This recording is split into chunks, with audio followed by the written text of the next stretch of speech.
অনুসন্ধানে আপনাদের সকলকে স্বাগত জানাই। এই ভিডিওগুলির মধ্যে দিয়ে আমরা আপনাদের কাছে তুলে ধরছি বিভিন্ন নতুন নতুন জায়গার অবস্থান ও ইতিহাস। আজকে আমাদের বিষয় হলো বোটানিক্যাল গার্ডেন। এটি কলকাতার কাছে হাওড়া শিবপুরে অবস্থিত। 273 একর জমি জুড়ে একটি বিশাল উদ্যান বা বাগান। আমরা প্রত্যেকেই হয়তো কম বেশি বহুবার বোটানিক্যাল গার্ডেন গিয়েছি, কিন্তু এর ইতিহাস কি আমাদের জানা আছে? চলুন, আজকে আমাদের আলোচনার বিষয় হলো বোটানিক্যাল গার্ডেনের ইতিহাসের বিষয়। এটি 1786 সালে ব্রিটিশ ইস্ট ইন্ডিয়া কোম্পানির একজন সেনা কর্মকর্তা colonel Alexander kit botanical garden প্রতিষ্ঠা করেন। এই বাগান তৈরির প্রাথমিক উদ্দেশ্য ছিল কি না, সেগুন গাছের মতো বাণিজ্যিক মূল্যের নতুন উদ্ভিদ শনাক্ত করা। সেই স্বার্থেই এই বাগানটি প্রতিষ্ঠা হয়েছিল। পরবর্তীকালে এই সবুজ বাগানটির নাম দেওয়া হয়েছিল ইস্ট ইন্ডিয়া কোম্পানির বাগান বা কোম্পানির বাগান নামে। এবং ভারত স্বাধীনতা লাভের পর 1950 সালে এই উদ্যানটির নামকরণ করা হয় ইন্ডিয়ান বোটানিক গার্ডেন। এবং তার বহু বছর পর 2009 সালে 25শে মে জুন মাসে মহান বিজ্ঞানী জগদীশচন্দ্র বসুর সম্মান রক্ষার্থে এটিকে Acharya Jagadishchandra Bose Indian botanical garden নামকরণ করা হয়েছিল। এই বোটানিক্যাল গার্ডেনের বিশেষত্ব কি, এবার আমরা সেই ব্যাপার নিয়ে আলোচনা করব। এই গার্ডেনের বিশেষত্ব হলো, প্রথমত তো এটি বিশাল এলাকা জুড়ে অবস্থিত এবং এখানে প্রচুর পরিমাণে গাছপালা রয়েছে। এবং শুধুমাত্র দেশি গাছপালা নয়, বহু বিদেশি গাছপালা, বিদেশি ফুলের সম্ভারে ভরে উঠেছে এই বোটানিক্যাল গার্ডেন।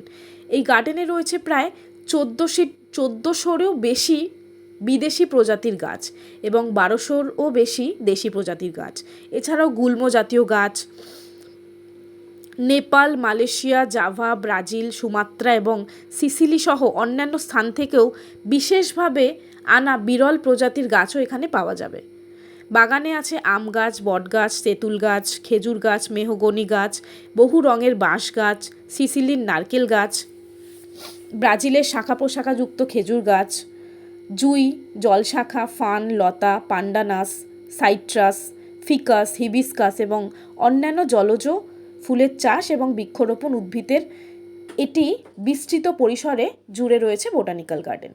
73 একর এলাকা জুড়ে বিস্তৃত এই উদ্যানে 1200-র বেশি দুর্লভ গাছপালা রয়েছে, যার মধ্যে প্রধান আকর্ষণ হলো 250 বছরের পুরনো দ্য গ্রেট বেনিয়ান ট্রি, যা মহা বট বৃক্ষ নামে পরিচিত।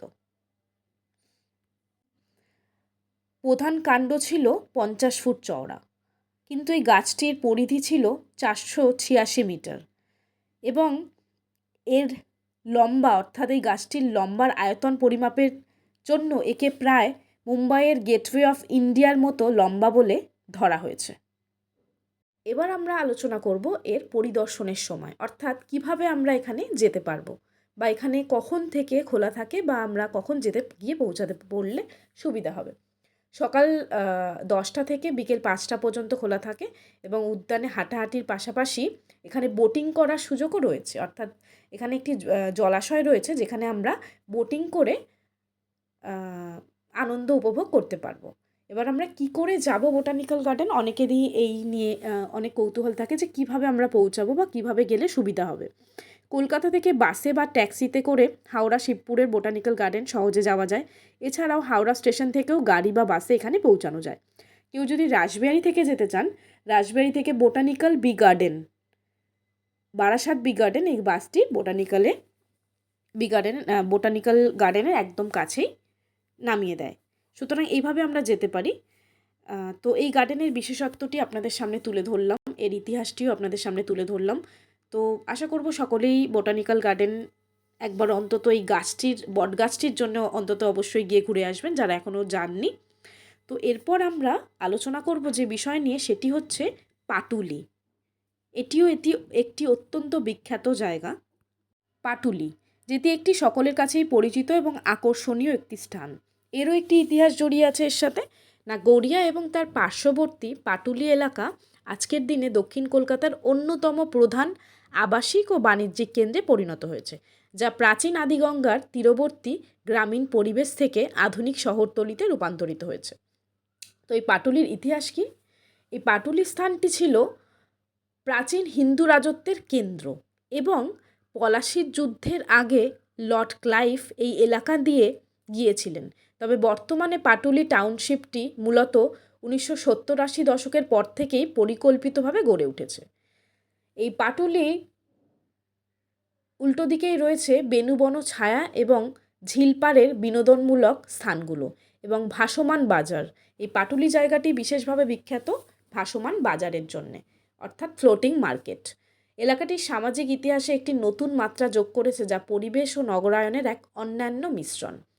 এটি কলকাতার পৌর সংস্থার 110 নম্বর ওয়ার্ডে অবস্থিত। পাটুলি স্থানটি খুবই আকর্ষণীয় প্রত্যেকের কাছেই, কারণ এটি একটি অবসর সময় কাটানোর অত্যন্ত উপযোগী একটি স্থান। প্রত্যেকেই একবার করে অবশ্যই এই স্থানটিতে একটু ঘুরে আসার প্রত্যেকেরই এই স্থানটিতে একবার করে ঘুরে আসার জন্য অনুরোধ জানাবো আমি। এবং এই ভিডিওটির মধ্যে দিয়ে আমরা পাটুলি ও বোটানিক্যাল গার্ডেন দুটোই খুব স্বচ্ছভাবে তুলে ধরেছি আপনাদের সামনে। তো এই পাটুলির অবসর সময় অবশ্যই আমরা গিয়ে ঘুরে আসতে পারি। এছাড়াও এর আরও অনেক বিশেষত্ব রয়েছে, যেমন প্রচুর খাবারের দোকান আশেপাশে এবং অনেক নতুন নতুন ধরনের নতুনভাবে গোছানো হয়েছে এই পাটুলি স্থানটিকে। এবং প্রথমত এটির বিশেষত্ব ছিল ফ্লোটিং মার্কেট, অর্থাৎ জলের ওপরে বাজার, বিভিন্ন রকমের বাজার, সবজির বাজার, মাছের বাজার, এগুলো বসতো। তো সেটার বিশেষত্ব ছিল। কিন্তু এখন পরিবর্তনের সাথে সাথে বহুভাবে নতুন নতুন মূর্তি ওখানে গড়ে তোলা হয়েছে, যেমন দুর্গা মূর্তি রয়েছে, দক্ষিণেশ্বরের মন্দিরটিকে তুলে ধরা হয়েছে। এছাড়াও বিভিন্ন রকমের দৃশ্য সেখানে নতুন নতুন মূর্তি গড়ে তোলা হয়েছে। চারপাশে প্রচুর গাছপালাও রয়েছে এবং ফুল সকলের প্রিয়, প্রত্যেকেই ফুল দেখতে ভীষণভাবে ভালোবাসে, তাই ফুল গাছও রয়েছে ভীষণভাবে। এবং যারা প্রাকৃতিক পরিবেশকে ভীষণভাবে পছন্দ করেন, প্রাকৃতিক পরিবেশ যাদের কাছে ভীষণভাবে প্রিয়, যাদের কাছে বলবো না, প্রত্যেকের কাছেই জানি প্রাকৃতিক পরিবেশ ভীষণভাবে আকর্ষণীয়, প্রিয়, তারা অবশ্যই বোটানিক্যাল গার্ডেন ও পাটুলি দুটি একসাথেই ভ্রমণ করার অনুরোধ জানাচ্ছি। দুটি জায়গার ইতিহাসই আপনাদের সামনে তুলে ধরা হলো, যে কিভাবে ইংরেজ আমলে যখন আমরা পরাধীন ছিলাম কিভাবে এই দুটি স্থান গড়ে উঠেছে এবং এর প্রাকৃতিক সৌন্দর্য কিভাবে আমাদেরকে মুগ্ধ করে তুলছে প্রতিনিয়ত। এই ছবিগুলির, দৃশ্যগুলির মধ্যে দিয়ে আমরা তা বুঝতে পারছি। প্রাকৃতিক আকর্ষণে, প্রকৃতির টানেই আমরা অবশ্যই বোটানিক্যাল গার্ডেন প্রত্যেকেই ঘুরে দেখব একবার না একবার। আরেকটা জিনিস যেটা আপনাদের বলা হয়নি, সেটা হচ্ছে প্রবেশ মূল্য। বোটানিক্যাল গার্ডেনের প্রবেশ মূল্য হলো 30 টাকা করে। তো ওখানে ঢোকার জন্য 30 টাকা দিয়ে প্রবেশ মূল্য করতে হয়। এবং আপনারা যদি বোটিং করতে চান, যে জলাশয়টি ওখানে রয়েছে সেখানে যদি বোটিং করতে চান, সেটার জন্য আলাদা চার্জ আপনাদের দিতে হবে। এবং খাবার দাবার ওখানে কিনতে পাওয়া যায়। আপনি যদি খাবার দাবার বা প্লাস্টিকের কোনো বোতল, জিনিসপত্র এসব নিয়ে